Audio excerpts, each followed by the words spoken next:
All right, today we're going to be covering the 4 biggest mistakes that I see investors, developers, etc. make when it comes to commercial real estate projects. And the 4th one actually cost me over $400,000 when I was 25, which is life-changing money. I don't want you to make the same mistakes that I did. So let's cover them, so hopefully you don't.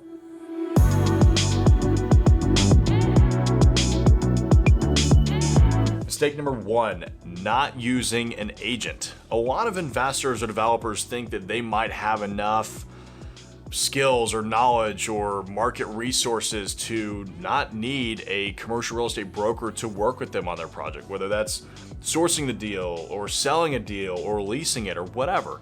And for some investors and developers, that is a fair point, right? They may actually know as much as a broker would be able to bring to the table, so there's no point in just paying them extra. I mean, unless you're buying. Obviously, if you're buying, you're not paying their commissions, but maybe there's no point in paying them extra to help you with the deal.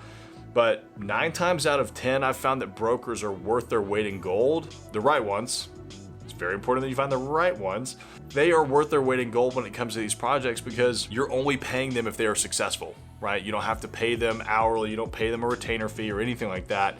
And they're typically bringing you money, or at least bringing you a good opportunity to make money. Now, I always recommend using an agent, even though I am an investor and developer and I know a ton about my market myself. I started off as a broker. I still lean on my brokerage team to help make decisions. Right? I mean, if I'm focused on development, I may not know which tenants are out there in the market looking for space.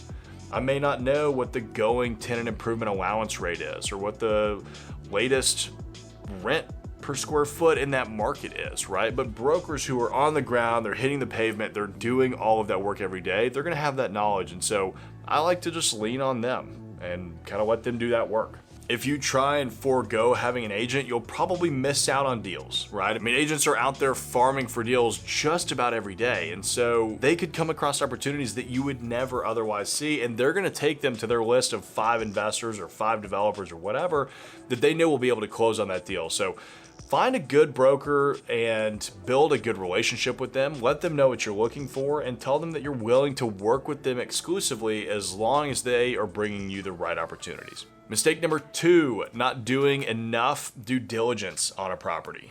When you put a property under contract, commercial real estate is far more complex than residential because you have so much more that you need to look into, but also that banks will require for funding or that investors will want to see prior to your doing the deal. Right? So after you put the property under contract, you need to pull the trigger on surveys. You got to pull the trigger on phase 1 environmental reports, as-built if there's a building.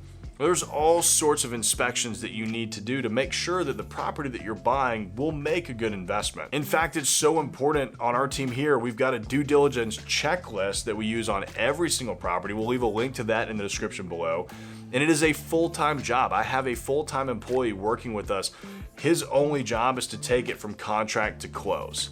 That's a little bit different than contract to close in residential real estate. Contract to close on the development side is, once we've gotten it under contract, he's responsible for coordinating everything from getting fencing and security put up on site to going through the surveying and environmental reports phase and making sure that the development team has everything that they need in order to design the project properly.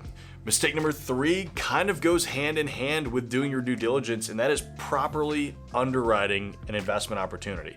If you do not have software or a spreadsheet, we create all of our spreadsheets in-house. We'll leave a link in the description below for those as well, that we use them to underwrite every single opportunity that we come across because it doesn't matter how amazing you are at math, there's simply far too many things that you need to take into account when you're looking at a project to make sure that it makes sense. I mean, we're going through some of that with our spreadsheets now where we have the capability, since we're doing development instead of just investments, we have the ability to look at the construction draw timeline and which month a draw is going to be made. And then that calculates the interest that we'll start paying on that portion of the draw that month. Instead of just saying we're drawing 100% day 1 or 100% day 60. It doesn't make sense, right? You can actually take those kinds of things into account which literally can be the difference between a 14% return and maybe a 22% return. It actually ends up adding up. Now, you want to be able to calculate your internal rates of return, your return on equity, your equity multiples, and cash on cash returns. And you'll only be able to do that if you're taking into account all of the rents, your operating expenses, vacancies, mortgage payments, when the project's going to deliver. I mean, there's so much that goes into that underwriting is just, it's so overlooked. Yes, you can get by with some back of napkin numbers, and that should at least help you, it's a litmus test. Should you even look into the project further? There you go. But you've got to do full underwriting. I mean, some people even charge $3,000 to $5,000 just to underwrite a project for you. That's how important it is to these bigger level investors and developers, because getting into the wrong project and all of a sudden you don't realize that you didn't account for some cost in construction or development can be a pretty big problem. All right, mistake number 4, and this is the one that cost me an absolute fortune. That is not having everything in writing. Now, this can go to your contractor, your architect, your property management or brokerage company, to your partners. The first development project that I ever did, I had actually been working with that developer for quite some time, knew them for many years before that, so I trusted them. I was 25 years old. I didn't have the money to pay for an attorney to put everything in writing. So in the state of Tennessee, an email or anything in writing technically constitutes a contract. So moving forward in that project, I had everything in writing from them as to what my share of the project was, what my responsibilities were, and I was kind of comfortable enough with what my position was. Well, at the end of that project, that partner decided not to pay me my shares. I mean, this was 18 to 24 months later after I'd been working on it. I had done everything. I sourced the deal, I went through the engineering, the design, started the construction on it. I mean, literally, I was basically the pseudo developer on this project. And they refused to pay me at the end, and that's what ended up costing me over $400,000. Now, could I have sued them? Absolutely. But then I would have been tied up for the next 2 years, probably more attorney's fees. Maybe an attorney would have taken it on contingency. But I decided I'd rather go focus on more fruitful things in my life than like dwell on the negativities of it. And that was a very expensive learning lesson. Make sure that you have everything ironclad in writing so that there's no dispute ever as to what could possibly happen on a deal.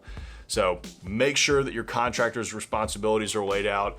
Make sure that you know exactly what the architecture team is supposed to be delivering to you. And same with your brokerage, property management company, any vendor, any sub-vendor, any subcontractor that's going to be working on the projects. Just make sure that you have everything in writing. So there you have it, the 4 biggest mistakes, including the biggest mistake I've ever made in commercial real estate that I see most investors and developers make. Hopefully that helps so that you won't make those mistakes moving forward in your investing career. If you want to take a walk through the first 3 commercial real estate investments that I ever did in my career, where I walk you through the sites and how we did them, check out this video here.